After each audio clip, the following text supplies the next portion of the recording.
ஓ நமச்சிவாய. வணக்கம் நண்பர்களே, உங்கள் ஜோதிடர் தருமராஜன். இன்று நாம் காண இருக்கும் தலைப்பு எதை பற்றி என்றால், புதன் ஆதித்ய யோகம் என்ற தலைப்பை பற்றி நம்ம விரிவா பார்க்கலாம். அதற்கு முன்னாடி நம்ம சேனலை இப்பதான் நீங்க முதல் முறையா பாக்குறீங்க அப்படின்னா நம்ம சேனலை சப்ஸ்கிரைப் பண்ணுங்க, கூடவே பெல் பட்டனையும் அழுத்துங்க. அப்பதான் நான் போடுற ஒவ்வொரு வீடியோவும் உங்களுக்கு உடனுக்குடனா வரும். வாங்க வீடியோக்குள்ள போகலாம். புதன் ஆதித்ய யோகம் அப்படிங்கிறது பாத்தீங்கன்னா புதனும் சூரியனும் சேர்ந்து இருக்கிறது தான். இந்த புதன் சூரியன் சேர்க்கை மூலமா பல யோகங்கள் நம்மளுடைய வாழ்க்கையில நடக்கிறதுக்கு பேர் தான் புதனாதித்ய யோகம் அப்படின்னு சொல்றது. பொதுவா பட்டம், பதவி, அறிவு, புத்திசாலித்தனம் அப்படிங்கிறது இவங்களுக்கு அதிகமா இருக்கும். அதாவது புதனும் சூரியனும் மேஷத்துல இந்த சேர்க்கை இருந்தாலும் சரி, இல்ல சிம்மத்துல இந்த சேர்க்கை அப்படிங்கிறது இருந்தாலும் சரி, இல்லது கன்னி வீட்டுல இந்த சேர்க்கை அப்படிங்கிறது இருந்தாலும் சரி, இல்ல மிதுன வீட்டுல இந்த சேர்க்கை இருந்தாலும் சரி, இத புதனாதித்ய யோகம் அப்படின்னு சொல்றது பொதுவா. அதாவது சூரியனோ அல்லது புதனோ இரண்டுல ஒரு கிரகம் ஆட்சி வீட்லயோ அல்லது உச்ச வீட்லயோ இருந்துச்சு அப்படின்னா அதை மட்டும்தான் புதனாதித்ய யோகம் அப்படின்னு சொல்றது. அந்த மாதிரி அமைப்பு உள்ள ஜாதகத்தை தான் முழுமையான யோக பலன்களை அதிகமா கொடுக்கும் அப்படின்னு சொல்றது. அதாவது முதல் தர யோகம் அப்படின்னு சொல்றது பொதுவா. மேஷத்துல சூரியன் அப்படிங்கிறவர் உச்சம் பெறுவாரு, சிம்மத்துல சூரியன் ஆட்சி வீடு அப்படின்னு சொல்றது. இந்த மேஷத்திலையும் சிம்மத்திலையும் இந்த புதனும் சூரியனும் சேர்ந்து இருந்துச்சு அப்படின்னா அதை முதல் தர யோகம் அப்படின்னு சொல்றது. அதே போன்று கன்னி வீட்டுல புதன் அப்படிங்கிறவரு உச்சம் பெறுவாரு. அந்த கன்னி வீடு தான் புதனுக்கு ஆட்சி வீடு, மூலத்திரிகோட வீடு அப்படின்னு சொல்றது. மற்றொரு வீடு மிதுன வீடு அப்படின்னு சொல்றது. அதனால இந்த மிதுன வீட்லயோ இல்லைன்னா கன்னி வீட்லயோ இந்த புதனும் சூரியனும் சேர்ந்து இருந்துச்சு அப்படின்னா அதை புதனாதித்ய யோகம், முதல் தர யோகம் அப்படின்னு சொல்றது பொதுவா. அதாவது உங்களுடைய ஜாதகத்துல பாத்தீங்கன்னா உங்களுடைய லக்னத்துல இருக்கிறது இந்த சேர்க்கை, அல்லது 4ஆம் இடத்துல புதனும் சூரியனும் சேர்ந்து இருக்கிறது, அல்லது 8ஆம் இடத்துல இந்த புதனும் சூரியனும் சேர்ந்து இருந்துச்சு அப்படின்னா அதை முதல் தர யோகம், புதனாதித்ய யோகம் அப்படிங்கிறது சிறப்பான முறையில செயல்படும். அதாவது லக்னத்துல இருக்கிறது, 4ஆம் இடத்துல இருக்கிறது, 8ஆம் இடத்துல இருக்கிறது. பொதுவா இந்த சூரியனும் புதனும் மேஷ வீட்டுல இந்த சேர்க்கை இருக்குது அப்படின்னா யாருக்கு அதிகமா யோக பலன்களை கொடுக்கும் அப்படின்னு கேட்டீங்கன்னா, மேஷ லக்னக்காரவங்களுக்கு லக்னத்திலேயே சூரியனும் புதனும் சேர்ந்து இருக்கிறதால இந்த புதனாதித்ய யோகம் அப்படிங்கிறது வேலை செய்யும். அதே போன்று மகர லக்னக்காரவங்களுக்கு முதல் தர யோகம் அப்படின்னு சொல்றது. ஏன்னா அவங்களுடைய லக்னத்துக்கு 4ஆம் இடத்துல இந்த சேர்க்கை அப்படிங்கிறது இருக்கு. அதே போன்று கன்னி லக்னக்காரங்களுக்கும் இந்த புதனாதித்ய யோகம் அப்படிங்கிறது வேலை செய்யும். ஏன்னா உங்களுடைய லக்னத்துக்கு 8ஆம் இடத்துல சூரியனும் புதனும் சேர்ந்து இருக்கு. அதாவது லக்னத்துக்கு 1, 4, 8ஆம் இடத்துல இந்த சேர்க்கை இருந்துச்சு அப்படின்னா அதை முதல் தர யோகம் அப்படின்னு சொல்றது. சிம்மத்துல இந்த சேர்க்கை இருக்குது அப்படின்னா எந்த லக்னக்காரங்களுக்கு யோக பலன்களை கொடுக்கும் அப்படின்னு கேட்டீங்கன்னா, அதாவது ரிஷப லக்னக்காரங்களுக்கு 4ஆம் இடத்துல இந்த சேர்க்கை இருக்கு. அதனால அவங்களுக்கு இந்த புதனாதித்ய யோகம் அப்படிங்கிறது அதிகமா வேலை செய்யும். அதே போன்று மகர லக்னக்காரங்களுக்கும் இந்த யோக பலன்கள் அதிகமா வேலை செய்யும். ஏன்னா மகர லக்னத்துக்கு 8ஆம் இடத்துல இந்த சேர்க்கை அப்படிங்கிறது இருக்கு.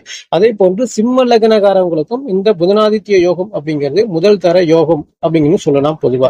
அடுத்ததாக கன்னி வீட்டுல புதனும் சூரியனும் சேர்ந்து இருக்கு அப்படின்னா இது எந்த லக்னக்காரங்களுக்கு அதிகமா வேலை செய்யும் அப்படின்னு கேட்டீங்கன்னா, மிதுன லக்னக்காரங்களுக்கு 4ஆம் இடத்துல இந்த சேர்க்கை இருக்கிறதால இந்த முதல் தர யோகம் அப்படிங்கிறது வேலை செய்யும். அடுத்ததாக கும்ப லக்னக்காரங்களுக்கும் இந்த கன்னி வீட்டுல புதனும் சூரியனும் சேர்ந்து இருக்கிறது, அதுவும் புதனாதித்ய யோக பலன்களை முழுமையா செய்யும் அப்படின்னு சொல்றது. அதே போன்ற கன்னி லக்னக்காரங்களுக்கும் லக்னத்துல இந்த சேர்க்கை இருந்தாலும் அவங்களுக்கும் முழுமையான யோக பலன்களை கொடுக்கும் அப்படின்னு சொல்றது.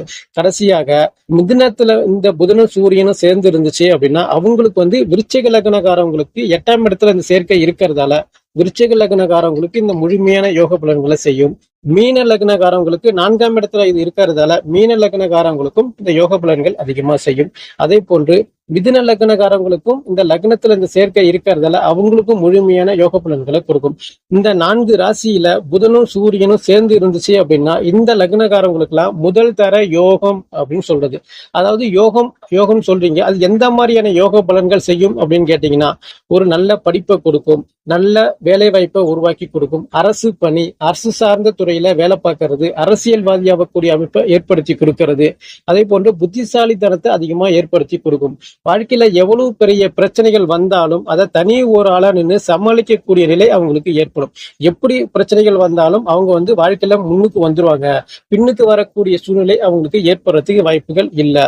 அதாவது அரசு பணியிலே அதிகார பணியில இருப்பாங்க. அதாவது IAS இருக்கட்டும், இல்ல IPS பணியாக இருந்தாலும் சரி, அதாவது உயர்மட்ட பதவியில அதிகார பணியில அவங்க இருப்பாங்க.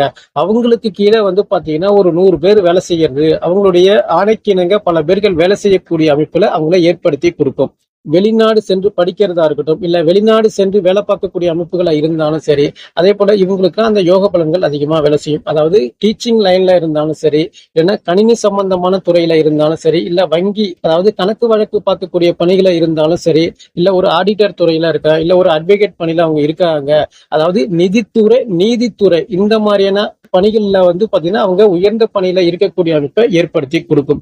புதன் அப்படின்னாவே வந்து கணக்கு வழக்கு, பேச்சு மூலமான நல்ல வருமானங்கள், ஆசிரியர் பணி, நீதித்துறையில பணி செய்யக்கூடிய அமைப்பை ஏற்படுத்தி கொடுக்கறது தான் இந்த புதன் அப்படிங்கிறது.